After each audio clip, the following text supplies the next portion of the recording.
Hello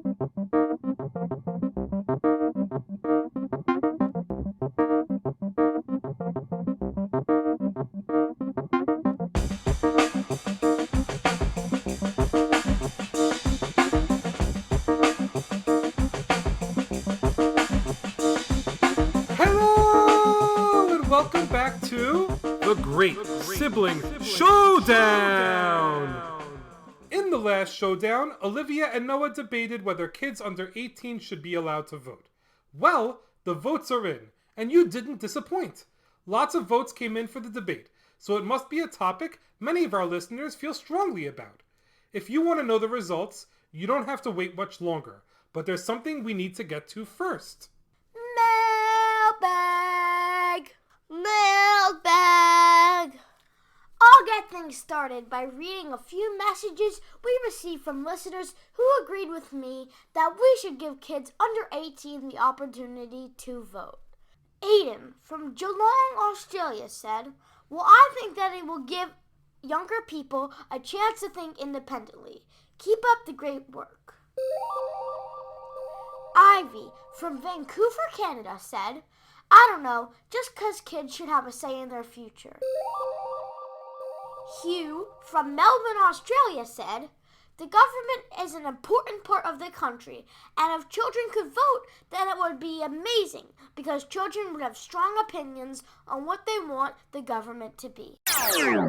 Now let's hear from listeners that agreed with me that kids under 18 should not be voting.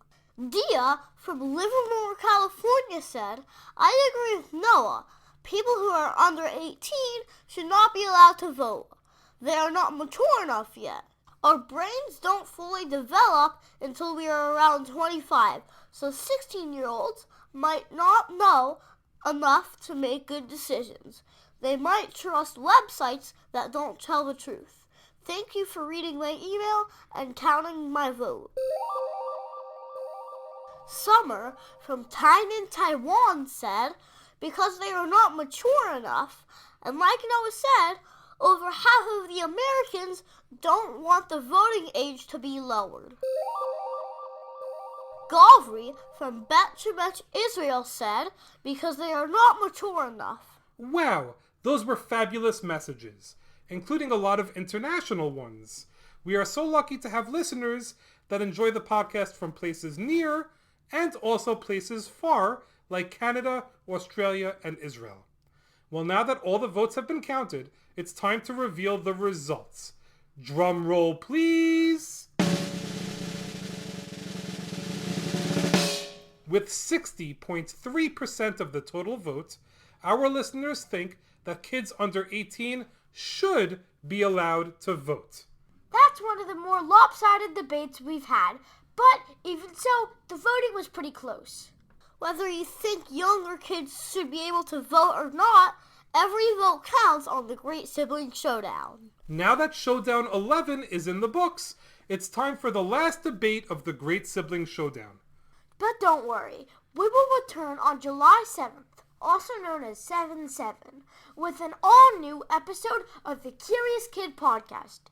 We are going back to our old format, which is exciting because it means new episodes of the podcast are going to come out each and every Sunday. And like we did before, we are going to take listener suggestions for all of the topics we cover. To let us know what you're curious about, complete the quick episode topic suggestion form that can be found in the episode notes. We have a super special guest joining us for that episode on July 7th. In the episode, we are going to be getting curious about baseball, and our guest is going to be a 3-time World Series champion. We can't wait for you to hear that episode, and all the other amazing episodes we have planned for the coming months. But for now, let's get on with Showdown number 12, Should Daylight Saving Time Exist? Usually, a day has 24 hours. It starts at midnight, lasts for 24 hours, then ends at the next midnight as a new day begins. For most of us, that's exactly how every day goes, besides 2 strange days every year. Those days are the days that daylight saving time starts and daylight saving time ends. In the United States this year, daylight saving time began on Sunday, March 10th, and it will end on Sunday, November 5th.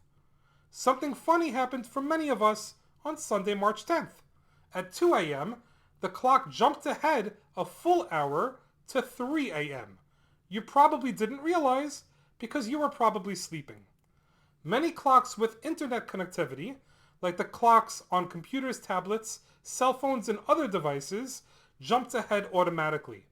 Many clocks, like the clock my family has hanging on the kitchen wall, didn't jump ahead automatically, so I had to take the clock off the wall, adjust it manually, and hang it back on the wall. In November, the opposite will happen. The time will go back a full hour in the middle of the night, and every year, just like that, we will move the clocks forward in March and move them back to where they started in November. But why do we do this? And should we be doing this? In the United States, it started just over 100 years ago, back in 1918, during the First World War. Back then, many people used gas or oil to light lamps in their homes, and coal to heat their homes. The idea was that, with additional sunlight during the daytime hours, Americans wouldn't need to spend as much money lighting their homes and heating their homes, because the sun would do that for us. After the war ended in 1919, almost the entire country went back to the way things were before daylight saving time, and didn't bother to move the clocks forward and back. Things swung back the other way in 1966, when the Uniform Time Act made daylight saving time consistent in the United States. These days, all but 2 states, Arizona and Hawaii, observe daylight saving time. There are 61 countries that use daylight saving time, 176 that don't, and 10 that have some areas that do and others that don't, just like the United States. There have been attempts to make daylight saving time permanent in the United States so Americans wouldn't have to bounce back and forth. As recently as 2 years ago, the Senate approved a bill to make daylight saving time permanent, but the House of Representatives did not advance the bill, so it didn't happen. Do you use daylight saving time where you live? Do you think we should still be using daylight saving time anywhere? Does it make sense to be moving our clocks back and forth? Or should we all just leave our clocks alone and stop messing with them twice a year? This week, Olivia is going to argue that daylight saving time should stick around, and Noah is going to argue that daylight saving time should go away. As they always do, they are going to argue and argue and argue some more for your entertainment. Usually, when they argue, they just do it to drive me and my wife crazy. But for this podcast, we let them argue for fun. Okay, Olivia, why should daylight saving time exist? First off, 1 hour of extra daylight is good for safety. For those of us that like playing outside, taking a nice walk, or jog around in the neighborhood, or maybe walking the dog after work or school, the extra daylight is great for keeping us safe. It's easier for cars on the road to see us when it is light outside than when it is dark. Out where we live, the sun sets before 5 p.m. in the middle of the winter. We get home from school, and before you know it, it's dark outside. Those weeks can be so sad and dreary. It would be much better if we could just have more daylight during the day. You know what, Olivia? It turns out that daylight saving time is actually bad for our health. Changing the clock by even a single hour has resulted in more serious health conditions. For example, heart attack risk increases by about 10% in the few days following the time change in the spring. Also, serious headaches called cluster headaches are more common following the fall time change. What you said about cars being able to see you better in daylight is true, and studies actually show more car accidents occur during daylight saving time. That's because it's dark outside when many people head to work and school, because the daylight is shifted to later in the day. Workplace injuries are also more common during daylight saving time, because people show up to work more tired, which leads to greater risk of injuries. That bell marks the end of round 1. Think you know how you feel about daylight saving time already? If you weren't sure, there are 2 more rounds of debate on deck. First up in round 2, Noah is going to let us know why daylight saving time is bad. Daylight saving time is crazy expensive. You aren't going to believe this number. An economist calculated the cost of daylight saving time. Because it takes the average American about 10 minutes adjusting their watches and clocks every time there's a time change, Americans as a whole lose about $1.7 billion in potential productivity. According to the Air Transport Association, the airlines lose tens of millions of dollars a year due to daylight saving time. Because people are nervous to travel on days when the clock is moving forward or back, it's totally confusing because some countries participate in moving the clocks while some don't. Hey buddy, daylight saving time is actually a good thing for the economy. People are more active during the 2/3 of the year that we have daylight saving time. That means that they are spending more money at restaurants and shopping and more money on gas for the car. All that money spending is good for the local economy. People also golf more during daylight saving time, which makes sense because there's more daylight in the evening, and you can't golf in the dark. Daylight saving time is worth over $200 million to the golf industry because of all the extra golf that can be played. So many businesses rely on more daylight for more money. Getting rid of daylight saving time will just hurt so many businesses, and people can lose their jobs. Wow, I feel like things really picked up in round 2. Don't worry though, there is one more round of sounds to be found, so stick around. Olivia and Noah are bound to astound you with a mound full of daylight saving time facts. We wound the official Great Sibling Showdown wheel up and gave it a spin, and it landed on Noah.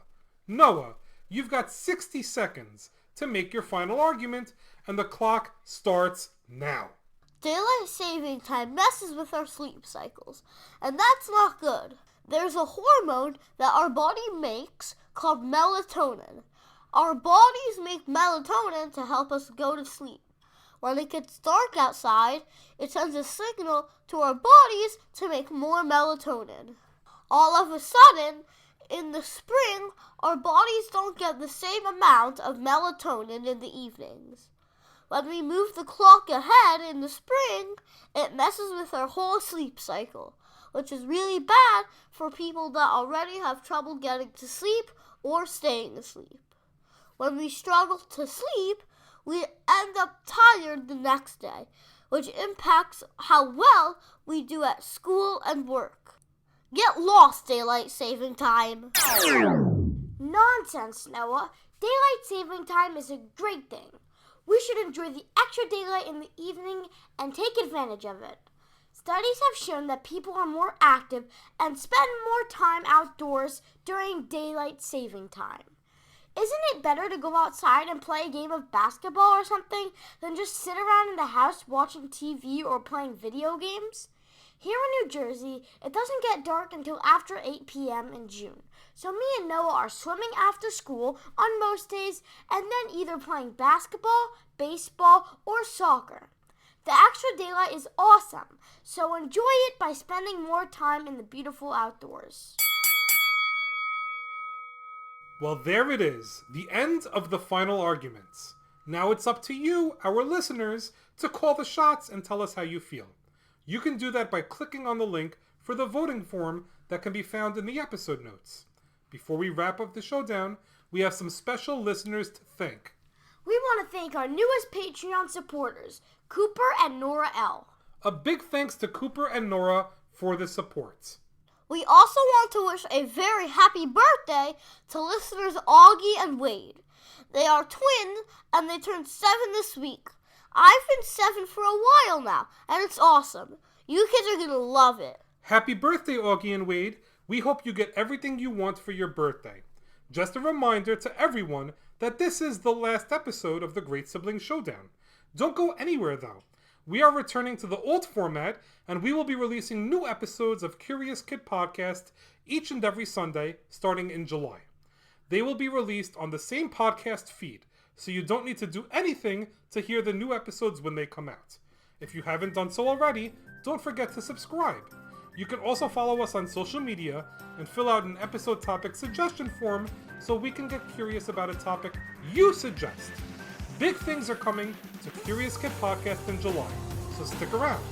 Until then, we hope you enjoyed this episode of The Great Sibling Showdown!